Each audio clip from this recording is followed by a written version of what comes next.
4 مہینے سے تنخواہیں نہیں مل رہی ہیں، اور حالت یہ ہے کہ ان کے گھروں کا کرایہ جو ہے وہ نوٹس آ رہے ہیں ان کو. تو یہ سب کچھ ہو رہا ہے وزارت خزانہ کے حکم پر.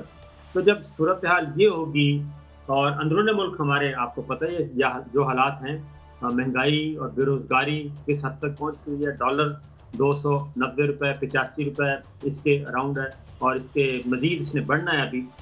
تو یہ معاملات اسی وجہ سے خراب ہوئے ہیں، اور اگر یہ سب کچھ نہ کیا جاتا، یہ سارا جو رجیم چینج ہوا ہے، ڈرائنگ روم میں بیٹھ کے فیصلے نہ کیے جاتے اور جن پہ فرد جرم عائد کرنی تھی ان کو وزیر اعظم نہ بنایا جاتا، تو صورتحال آج بالکل مختلف ہونی تھی. عام انتخابات بھی آرام سے ہو جانے تھے، نئی گورنمنٹ بھی آ جانی تھی، سب کچھ ہو جانا تھا. لیکن یہ کرائسس جو ہیں وہ ذاتی خواہشات، ذاتی چمڑی دمڑی بجانے کے لیے یہ سب کچھ کیے گئے، اور ایک ان آرگینیکلی اقدامات اٹھا کے فیصلے کر کے پورے ملک کو اس مصیبت میں دھکیل دیا گیا.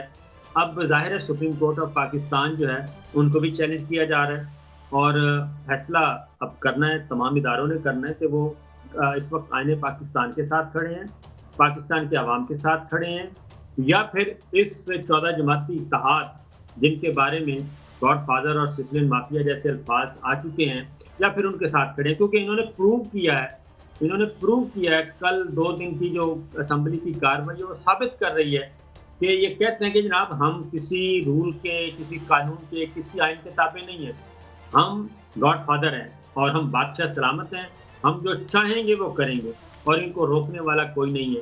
تو میرا خیال ہے کہ جو خاموش ہیں لوگ، جو ہمارے بزرگ خاموش ہیں، ان کو بھی بولنا پڑے گا اگر پاکستان کو اس سارے بحران سے نکالنے. کیونکہ پاکستان صرف نہیں بلکہ پاکستان کے جو 23 کروڑ تازہ ترین جو آبادی، ہماری 23 کروڑ عوام جو ہیں وہ اس وقت مصیبت کا شکار ہیں، بے یار و مددگار ہیں، لاچار ہیں، ان کا کوئی پرسانے حال نہیں ہے.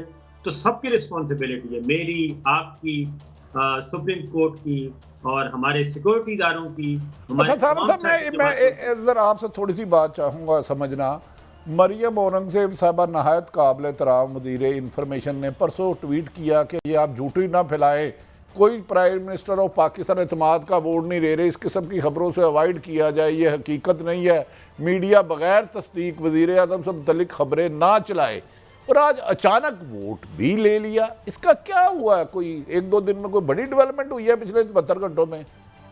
نہیں، انہوں نے تردید اس لیے کی، خبر تو صحیح تھی، خبر جب باہر آ گئی تو انہوں نے نمبر پورے کرنے کی کوشش کی. بھٹی صاحب انہوں نے کہا کہ نمبر اگر پورے نہ ہوئے تو ہمارے لیے تو مصیبت بن جائے گی، تو اس لیے انہوں نے خبر کی تردید کر دی. پھر ذرا آج کھانے شانے کا اہتمام کیا گیا، اور آج انہوں نے نمبر شو کیے ہیں جو کہ چیلنج نہیں ہوئے.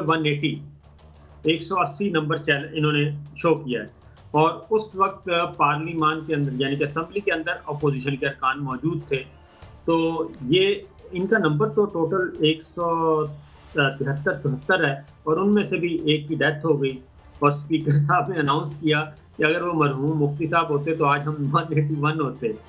تو انہوں نے اپوزیشن سے جو وہ لوٹا ووٹ ہے 63 والا، وہ لوٹا ووٹ لے کے انہوں نے اپنے نمبر شو کیے آج. صابر صاحب میں سو رہا تھا، میری جاگ کھل گئی. میری اطلاعات کے مطابق اس وقت جو آج اعتماد کا ووٹ ہے اس میں حکومت کا زیادہ ہاتھ نہیں ہے. اکٹھے کچھ اور لوگوں نے کہا، کچھ لوگوں نے فرمائشی وپر بھی دیے تھے ہم حکومت کے ساتھ ہے. لیکن خیر اس کی تو مجھے نہیں پتا. شہزاد صاحب آپ صابر صاحب سے کوئی سوال کرنا چاہ رہے ہیں؟ صابر صاحب جو ان کا کھانا ہوا تھا اس پر 178 افراد تھے میری اطلاع کے مطابق. بعد ازاں قومی اسمبلی میں 180 کا فگر سامنے ووٹوں پہ آیا، پھر راجہ ریاض اور ایک جماعت اسلامی کا شخص بھی اٹھ کے چلے گئے. تو آپ 180 کا فگر آ گیا ہے، اب تو کبھی تعریف بھی کر دیا کرے نا. اب تو ووٹ انہوں نے دوبارہ لیا ہے، سیکنڈ ٹائم منتخب ہوئے ہیں، آج تو بنتا ان کا کہ نہیں بنتا؟ یہ ری ٹیلی کاسٹ ہو رہا ہے سارا جو کچھ بھی ہو رہا ہے، اور ری ٹیلی کاسٹ میں آپ کو پتہ ہے پھر معاملات کس طرف جاتے ہیں. اب تک تو وہی چل رہا ہے. 1 سال پہلے جو ایک ڈرامہ سیریز چل رہی تھی، آج 1 سال بعد بھی وہی ڈرامہ چل رہا ہے، اور ہر قسط جو ہے وہ ری ٹیلی کاسٹ ہو رہی ہے اب تک، اور اگلی قسطیں بھی ری ٹیلی کاسٹ ہونی ہے. تو بھٹی صاحب اس کے بارے میں آپ کا کیا خیال ہے؟ دیکھیں، منگل والے دن کئی تخت گرائے جائیں گے، کئی تاج اچھالے جائیں گے. آج رات ایک اور میٹنگ ہے اور جس کی آپ رات کو نشاندہی کر رہے تھے. تو صابر صاحب، ملک اس وقت یہ ہے یا آئین اور قانون رہے گا یا ملک میں مافیا رہے گا. اب مزید معاشی تباہی کے دہانے میں اتنا سیاسی عدم استحکام کے ساتھ آئین پاکستان اور چل قانون نہیں ہی چلے سکتا. گا بھٹی صاحب پھر. عارف صاحب، میں آپ سے ایک بات پوچھنا چاہتا ہوں کہ اس وقت جو عدلیہ بحران ہے، آپ کیا سمجھ رہے ہیں کہ شہباز شریف کو نااہل ہونا ذرا مشکل سا ہو گیا ہے تو خیبر پختونخوا اور پنجاب کی اسمبلی بحال کر دی جائے؟ کیا یہ اختتام ہے اس کا؟ پھر دیکھیں، ایک خواہش ہے، ایک ضد ہے، ایک انا ہے، ایک آئین ہے. آئین خواہش اور ضدوں کے تابع نہیں ہوتے.